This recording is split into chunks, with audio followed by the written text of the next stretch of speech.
जोईवाल राणा सांगा के लिए उनके इतिहास को बचाने के लिए लहूलुहान हुए हैं, जिस सबके प्रति हमारी संवेदना है। खास करके उपेंद्र राणा को, जिन्होंने समाज के स्वाभिमान को सर्वोपरि रखा है। मैं राजपूत युवाओं से कहना चाहूंगा कि हमें पहचानने की जरूरत है। रामजी लाल सुमन है, ये एक मुखौटा है। 7वीं क्लास हो, 8वीं क्लास हो, एसएसटी में या बहुत सारे ऊपर की क्लास के एसएसटी में जो हिस्ट्री की सब्जेक्ट है उसमें पढ़ाया जा रहा है कि महाराणा सांगा ने बाबर को आमंत्रित किया। आप तो बीजेपी नरेंद्र मोदी को घेरने लग गए। आप तो एकदम मैं घेरूंगा। ये एक रामजी लाल सुमन से माफी मंगवा लेंगे, लेकिन ये जो किताबों में जब तक ये पढ़ाता जाया रहेगा, लाखों रामजी लाल सुमन बेशक डर से वो नहीं बोले, लेकिन उनके जेहन में तो यही रहेगा। राणा सांगा ने बाबर को बुलाया था, जो कि सरासर झूठ है। इतिहास को विकृत किसने किया? रामजी लाल सुमन इतिहासकार नहीं थे। रामजी लाल सुमन की जाति के लोगों ने इतिहास नहीं लिखा। रामजी लाल सुमन जिस जाति से आते हैं, जिस समाज से आते हैं, या अखिलेश यादव जिस समाज से आते हैं, 1947 तक उन लोगों का शिक्षा 0 था। इतिहास लिखने के काम वो नहीं करते थे। इतिहास लिखने के काम वही लोग करते थे जिसे आज तक हम लोगों ने गुरु मान करके चरण वंदना किया। ब्राह्मणों पर हमला कर रहे हैं। ब्राह्मणों पे नहीं, जो वामपंथी इतिहासकार थे ब्राह्मण और जो कांग्रेसी इतिहासकार थे, उन लोगों ने इस चीज को लिखा है। सेवकों पे मुलायम सिंह यादव ने गोली चलवाई थी सरकार ने, और उसी मुलायम सिंह यादव को नरेंद्र मोदी पद्म भूषण राष्ट्रीय पुरस्कार, सर्वोच्च पुरस्कार जो होता है भारत रत्न के बाद, वो पुरस्कार से जिसने राम मंदिर पे गोलियां चलवाया, आप उसी मुलायम सिंह यादव को आप पैर छूते हो पूरे सदन में। अच्छा, सदन में। और यही मोदी जी का है कि मुलायम सिंह यादव जो है सबसे वरिष्ठ नेता है, सबसे अच्छे नेता है सदन के, और मुलायम सिंह यादव को आशीर्वाद देते हैं 2019 में क्या प्रधानमंत्री बन गया। साथियों नमस्कार, आप देख रहे हैं पिछले कुछ दिनों से पूरे उत्तर भारत की राजनीति गर्मा गई है, और इस तरह से गर्मा गई है कि आगरा में तो लहूलुहान हो गए लोग। हमारे साथ है पॉलिटिकल एक्सपर्ट अभय कुमार जी, और अभय जी जो है पूरी जानकारी रखते हैं कि ये मुद्दा कहां से उठा, कैसे हुआ, क्या कहना है अभय जी, जो यहाँ जो क्षत्रिय समाज के युवा लहूलुहान हो गए प्रतिशोध की। सबसे पहले क्षत्रिय समाज के जोईवाल राणा सांगा के लिए उनके इतिहास को बचाने के लिए लहूलुहान हुए हैं, जिस सबके प्रति हमारी संवेदना है जी, और हम उन सबको धन्यवाद देते हैं। उपेंद्र राणा जी को खासकर, हाँ, खास करके उपेंद्र राणा को, जिन्होंने समाज के स्वाभिमान को सर्वोपरि रखा है जी, अपने व्यक्तिगत हित से ऊपर उठ करके जी। लेकिन सबसे पहले मैं राजपूत युवाओं से कहना चाहूंगा कि हमें पहचानने की जरूरत है कि ये जो रामजी लाल सुमन है, ये एक मुखौटा है। अच्छा, कहना क्या चाहते हैं? मैं कहना चाहता हूँ कि सिर्फ अगर रामजी लाल सुमन ने महाराणा प्रताप या के खानदान के ऊपर, महाराणा सांगा के ऊपर कोई बयान दे दिया तो, और अगर वह माफी मांग ले तो इससे कुछ होने जाने को नहीं है, क्योंकि बहुत सारे 7वीं क्लास हो, 8वीं क्लास हो एसएसटी में, या बहुत सारे ऊपर की क्लास के एसएसटी में जो हिस्ट्री की सब्जेक्ट है उसमें पढ़ाया जा रहा है कि महाराणा सांगा ने बाबर को आमंत्रित किया। ठीक है, तो उससे ये तो कांग्रेस ने किया हुआ है, चाहे वो कांग्रेस करे या पिछले 15 साल से भाजपा की सरकार है। आप तो बीजेपी नरेंद्र मोदी को घेरने लग गए। आप तो एकदम मैं घेरूंगा। ये तो गलत बात है। आप तो भाजपा के मतलब विरोधी लगते हैं। देखिए, सीबीएसई में मेरे पास पुस्तक है, 7वीं क्लास में एक बच्चा ने मुझे बोला कि सर आप कह रहे हो कि राणा सांगा वीर थे, महान थे, और आप 2 वीडियो बनाए थे राणा सांगा के ऊपर, लेकिन ये किताब में लिखा हुआ है कि राणा सांगा जो थे उन्होंने बाबर को बुलाया। मैंने वो किताब मंगाया, बोला दिखाओ, मैंने उसको अंडरलाइन किया, देखा उसमें स्पष्ट रूप से लिखा हुआ है कि राणा सांगा ने इब्राहिम लोदी के खिलाफ युद्ध करने के लिए बाबर को आमंत्रित किया। तो हम एक रामजी लाल सुमन से माफी मंगवा लेंगे, लेकिन ये जो किताबों में जब तक ये पढ़ाता जाया रहेगा, लाखों रामजी लाल सुमन बेशक डर से वो नहीं बोले, लेकिन उनके जेहन में तो यही रहेगा। मैं आपकी बातों से 2 बात आपकी निकल के आते हैं। राणा सांगा ने बाबर को बुलाया था, जो कि सरासर झूठ है। यह इतिहास को विकृत किया है, और ये इतिहास को विकृत किसने किया? रामजी लाल सुमन इतिहासकार नहीं थे। रामजी लाल सुमन की जाति के लोगों ने इतिहास नहीं लिखा, क्योंकि यह कट्टू सत्य है कि रामजी लाल सुमन जिस जाति से आते हैं, जिस समाज से आते हैं, या अखिलेश यादव जिस समाज से आते हैं, 1947 तक उन लोगों का शिक्षा 0 था। इतिहास लिखने के काम वो नहीं करते थे। इतिहास लिखने के काम वही लोग करते थे जिसे आज तक हम लोगों ने गुरु मान करके चरण वंदना किए। कांग्रेस की बात कर नहीं नहीं, जाति विशेष के लोग, किस जाति के लोग को पढ़े हमारे आप सीधा ब्राह्मणों पर हमला कर रहे हैं, ब्राह्मण पर, इतिहासकारों पर और बीजेपी पर। मैं आपसे इत्तेफाक नहीं रखता हूँ। पूरे ब्राह्मणों पे नहीं, जो वामपंथी इतिहासकार थे ब्राह्मण और जो कांग्रेसी इतिहासकार थे, उन लोगों ने इस चीज को लिखा है। आप 15 साल बीजेपी की भी बात कर रहे हैं। हाँ, बीजेपी भी आई है, बीजेपी ने क्यों नहीं बदला इस चीज को? बीजेपी, मैं आपको यहाँ रोकना चाहूंगा। मैं आपसे इत्तेफाक नहीं रखता हूँ, आप बीजेपी पर हमला कर रहे हैं। कांग्रेस तो है, मैं आपकी बात मानता हूँ, लेकिन एक बात बताइए, मैं इस बात को भी मानता हूँ कि जो कार्ड चला अखिलेश यादव ने, जिन्होंने हिंदुओं पे गोलियां चला दी, कार सेवकों पे, दर्शकों, कार सेवकों पे गोलियां चलाई जिस अखिलेश यादव ने, तो वो ये हरकत कर सकते हैं, वो नीच वाली कार सेवकों पे मुलायम सिंह यादव ने गोली चलवाई थी सरकार ने, और उसी मुलायम सिंह यादव को नरेंद्र मोदी पद्म भूषण राष्ट्रीय पुरस्कार, सर्वोच्च पुरस्कार जो होता है भारत रत्न के बाद, वो पुरस्कार से आप जैसे लोग जो हैं, सेकुलर लोग, सिर्फ और सिर्फ बीजेपी पे बहाना ढूंढते हैं। मोदी जी में कोई कमी हो उसको जो है, मैं ऐसे बोल रहा हूं, मुझे कोई पार्टी का मैं प्रवक्ता नहीं हूं पत्रकार के तौर पर, लेकिन सेकुलर जो एक्सपर्ट होते हैं उनका ये होता है कि मोदी जी में कोई कमी है तो ढूंढ के नहीं। क्या ढूंढ के?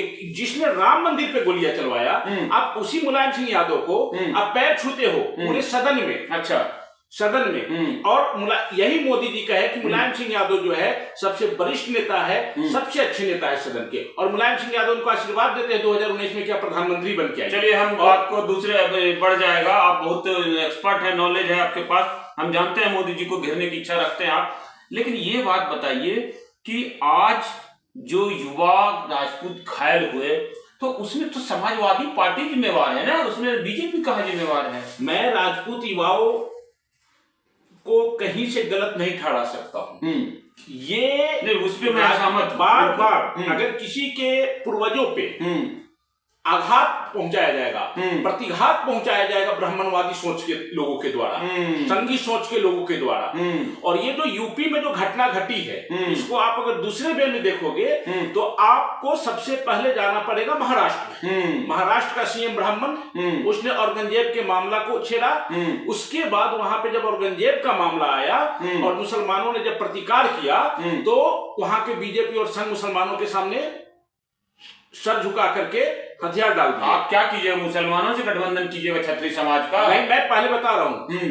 उसके बाद में वहां से फडणवीस को निकालने के लिए इस झंझट से, और योगी आदित्यनाथ जो है पहला ऐसा पूरे देश में भाजपा का मुख्यमंत्री है जो सही मायने में समतामूलक सोच, भाजपा में रहते हुए समाजवाद की जो लोहिया की परिभाषा थी उसको परिभाषित करते हुए क्षत्रित्व का मतलब शोषण नहीं होता है। चलिए, आपकी बात सही है, मैं बता रहा हूं, मेरी पहले बात पूरा होने दीजिए। तो योगी जी सरकार चला रहे हैं और सही मायने में जो राम राज्य था उसकी प्रकाष्ठा को ला रहे हैं।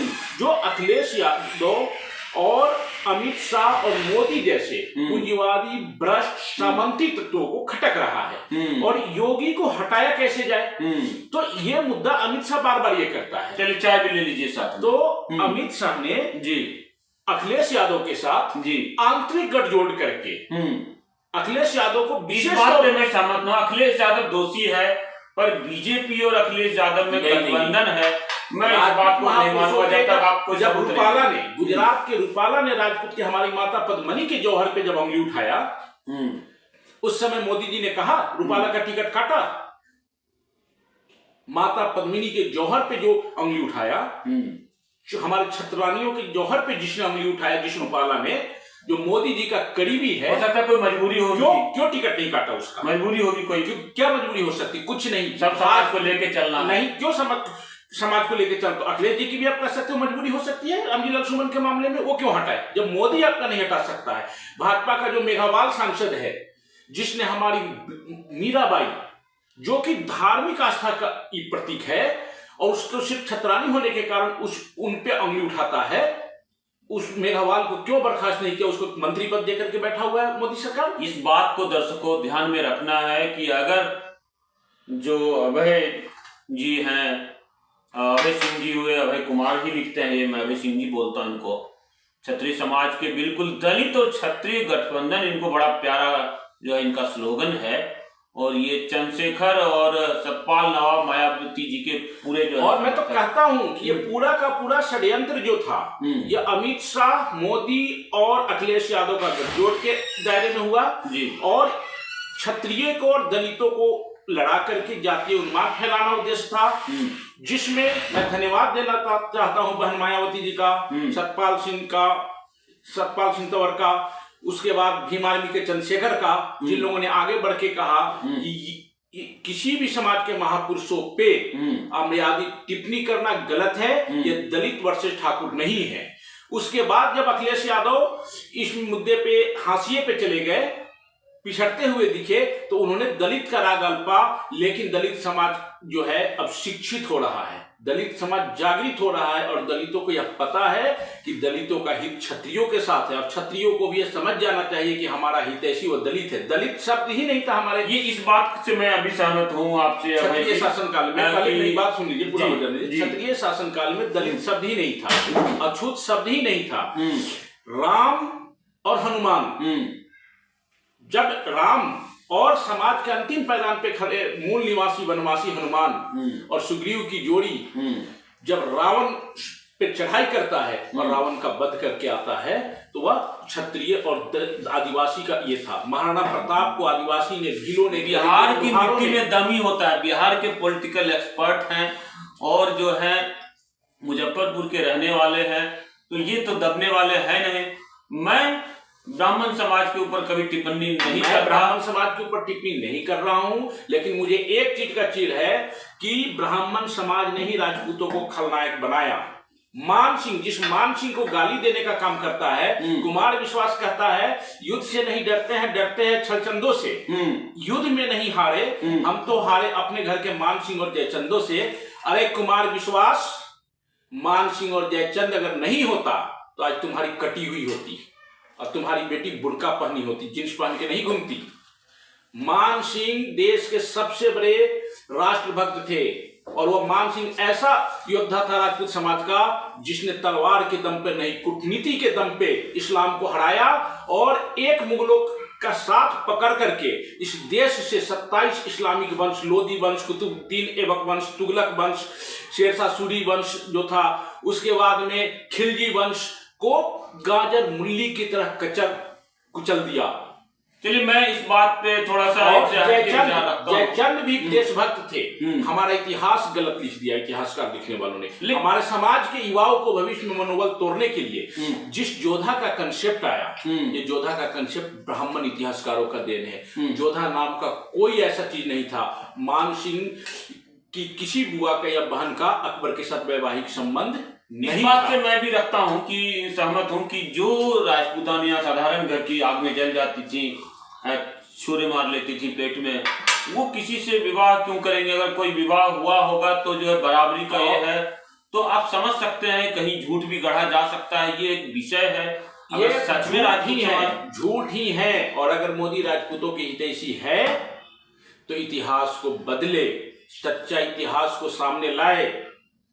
मोदी जी और संघ के जड़ में ब्राह्मणवाद है।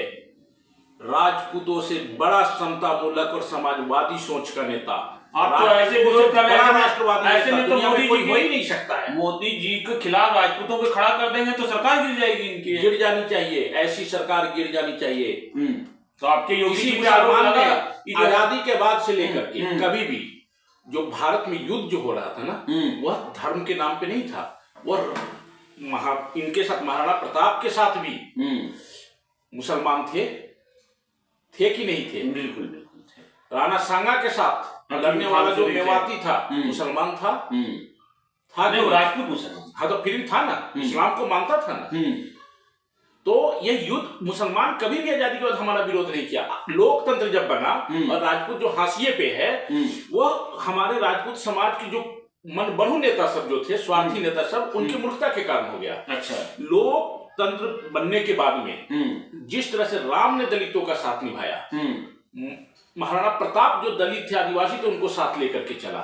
हमारे समाज के लोगों ने उनको साइड कर दिया। चलिए, जब इतना कुछ हो गया तो बिहार से हैं आप, जो अभय सिंह जी, आप बिहार के युवा भी कह रहे हैं हम दिल्ली आएंगे, यूपी आएंगे, आगरा, तो क्या उनको क्या संदेश देना चाहिए? जितना हो गया, जवाब मिल गया, या कि जो है वो माफी मैं मांगे? उनसे यही कहूंगा कि ये लड़ाई को खत्म नहीं करना है। अच्छा, रामजी लाल, मैंने शुरू में ही बोला, एक रामजी लाल सुमन के माफी मांग लेने से आप जो लाखों रामजी लाल सुमन को इतिहास के किसी इतिहासकार के पन्नों में जो लिख करके ये लिखा गया है, और लाखों रामजी लाल सुमन पैदा हो रहे हैं, बेशक वो इसके बाद डर से नहीं बोले, लेकिन उसके इज्जत आत्मा से करानी होती है।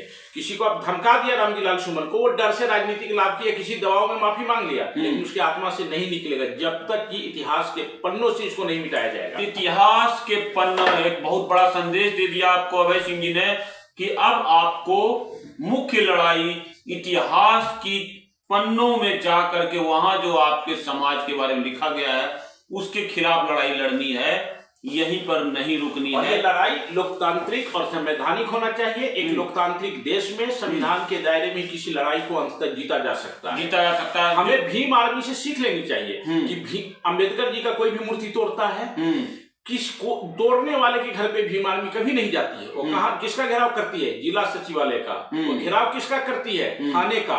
और तोड़ने वालों पे ऐसी ऐसी धारा लगवाता है कि उसकी 7 पुश्तें बर्बाद हो जाती है। तो दोस्तों, आप जो हो गया वो हो गया, खून बह गया दोनों तरफ से, पुलिस वालों का भी, क्षत्रिय समाज के युवाओं का भी, लेकिन आपको लड़ना है। ऐसा होता ही, राजपूतों का खून ही थोड़ा गर्म होता है, तो कोई बात नहीं, जो लड़के जेल जा रहे हैं उनको समाज में एक चीज और कहूंगा राजपूत समाज की युवाओं से कि जो दलित है, आदिवासी है, जो अति पिछड़ा है, जो मुसलमान है, अगर लोकतंत्र में तुम्हें सक्सेस होना है, राज्य सत्ता को प्राप्त करना है, तो महाराणा प्रताप और भगवान श्री राम और महात्मा बुद्ध भी क्षत्रिय थे, उनको छोड़ो मत। ये ब्राह्मणवादी सोच तुम्हें महात्मा बुद्ध से अलग कर रही है। राम त्रेता युग की जरूरत थे, कृष्ण द्वापर युग की जरूरत थे, और कलयुग में महात्मा बुद्ध प्रासंगिक थे। सनातन संस्कृति की रक्षा के लिए उन्होंने देखा कि ये जो ब्राह्मणवादी सोच है ये सनातन को कमजोर कर रहा है, इसलिए बुद्ध ने नया मार्ग दिया। वह राजा सिद्धार्थ थे, लेकिन हर युग में क्षत्रियों ने मानवता को और सनातन की रक्षा के लिए परित्याग किया है। तो महात्मा बुद्ध को भी पूजो। अगर कोई जय भीम कहता है तो वो भी तुम्हारा सम्मान। जय भीम भी करो। सब साथियों, मैं जय भीम भी बोल रहा हूँ, जय श्री राम भी बोल रहा हूँ, और याद रखना कि राम किसने लगा के रखा है? दलित। अगर तुम्हारा विरोधी होता, राम दलित अपने नाम में बिहार में लगाते हैं, जैसे रमई राम मंत्री थे, वो राम लगाते थे, सम्मान में उनके पूर्वजों ने लगाया था। और इनको इसीलिए रामजी लाल सुमन के घर पे कम तोड़फोड़ हुई कि जो है उसके नाम के आगे राम लगा हुआ। और एक चीज और याद रखिएगा कि ये जो दलित है, जिसको क्षत्रिय काल में कहीं दलित शूद्र नाम की जैसी चीजें नहीं थी, महात्मा बुद्ध ने तो असमानता के लिए राजपाट त्याग दिया और नए संप्रदाय की रचना कर दी।